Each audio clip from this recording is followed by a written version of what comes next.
श्रीमद् भगवत गीता चतुर्दशो अध्याय। श्री भगवान बोले, ज्ञानों में भी अति उत्तम उस परम ज्ञान को मैं फिर कहूंगा जिसको जानकर सब मुनिजन इस संसार से मुक्त होकर परम सिद्धि को प्राप्त हो गए हैं। इस ज्ञान को आश्रय करके अर्थात धारण करके मेरे स्वरूप को प्राप्त हुए पुरुष सृष्टि के आदि में पुनः उत्पन्न नहीं होते और प्रलय काल में भी व्याकुल नहीं होते। हे अर्जुन, मेरी महत ब्रह्म रूप मूल प्रकृति संपूर्ण भूतों की योनि है अर्थात गर्भाधान का स्थान है और मैं उस योनि में चेतन समुदाय रूप गर्भ को स्थापन करता हूँ। उस जड़ चेतन के संयोग से सब भूतों की उत्पत्ति होती है। हे अर्जुन, नाना प्रकार की सब योनियों में जितनी मूर्तियां अर्थात शरीरधारी प्राणी उत्पन्न होते हैं, प्रकृति तो उन सब की गर्भ धारण करने वाली माता है और मैं बीज को स्थापन करने वाला पिता हूँ। हे अर्जुन, सत्वगुण, रजोगुण और तमोगुण ये प्रकृति से उत्पन्न तीनों गुण अविनाशी जीवात्मा को शरीर में बांधते हैं। हे निष्पाप, उन तीनों गुणों में सत्व गुण तो निर्मल होने के कारण प्रकाश करने वाला और विकार रहित है। वह सुख के संबंध से और ज्ञान के संबंध से अर्थात उसके अभिमान में बांधता है। हे अर्जुन, राग रूप रजोगुणों को कामना और आसक्ति से उत्पन्न जान। वह इस जीवात्मा को कर्म के और उनके फल के संबंध से बांधता है। हे अर्जुन, सब देहाभिमानियों को मोहित करने वाले तमोगुण तो अज्ञान से उत्पन्न जान। वह इस जीवात्मा को प्रमाद, आलस्य और निद्रा के द्वारा बांधता है। हे अर्जुन, सत्वगुण सुख में लगाता है और रजोगुण कर्म में तथा तमोगुण तो ज्ञान को ढककर प्रमाद में भी लगाता है। हे अर्जुन, रजोगुण और तमोगुण को दबाकर सत्वगुण और तमोगुण को दबाकर रजोगुण, वैसे ही सत्वगुण और रजोगुण को दबाकर तमोगुण होता है अर्थात बढ़ता है। जिस समय इस देह में तथा अंतकरण और इंद्रियों में चेतनता और विवेक शक्ति उत्पन्न होती है, उस समय ऐसा जानना चाहिए कि सत्वगुण बढ़ा है।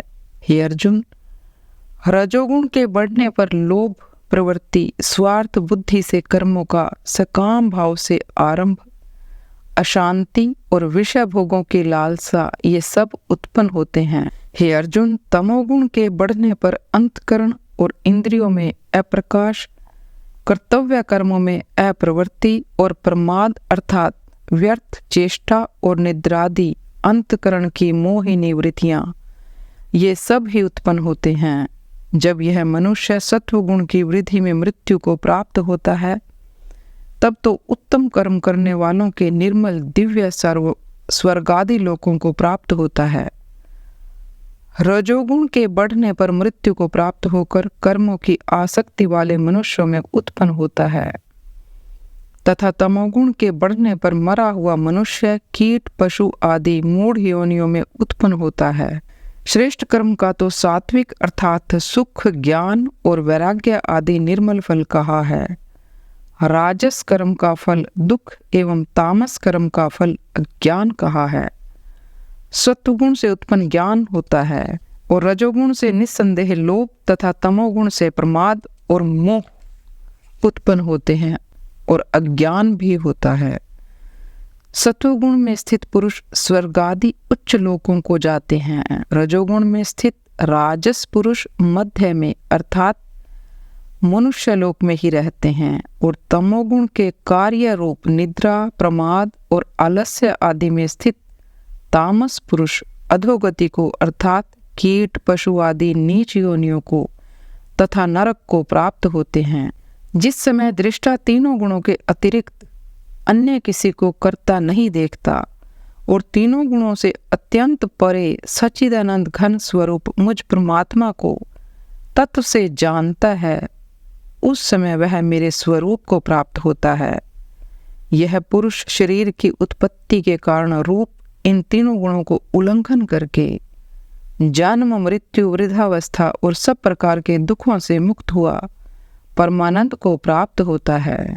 अर्जुन बोले, इन तीनों गुणों से अतीत पुरुष किन किन लक्षणों से युक्त होता है और किस प्रकार के आचरणों वाला होता है, तथा हे प्रभु, मनुष्य किस उपाय से इन तीनों गुणों से अतीत होता है। श्री भगवान बोले, हे अर्जुन, जो पुरुष सत्व गुण के कार्य रूप प्रकाश को और रजोगुण के कार्य रूप प्रवृत्ति को तथा तमोगुण के कार्य रूप मोह को भी न तो प्रवृत्त होने पर उनसे द्वेष करता है और न निवृत्त होने पर उनकी आकांक्षा करता है, जो साक्षी के सदृश स्थित हुआ गुणों के द्वारा विचलित नहीं किया जा सकता और गुण ही गुणों में बरतते हैं, ऐसा समझता हुआ जो सच्चिदानंद घन परमात्मा में एक ही भाव से स्थित रहता है एवं उस स्थिति से कभी विचलित नहीं होता, जो निरंतर आत्म भाव में स्थित दुख सुख को समान समझने वाला, मिट्टी पत्थर और स्वर्ग में समान भाव वाला, ज्ञानी प्रिय तथा अप्रिय को एक सा मानने वाला और अपनी निंदा स्तुति में भी समान भाव वाला है, जो मान और अपमान में सम है,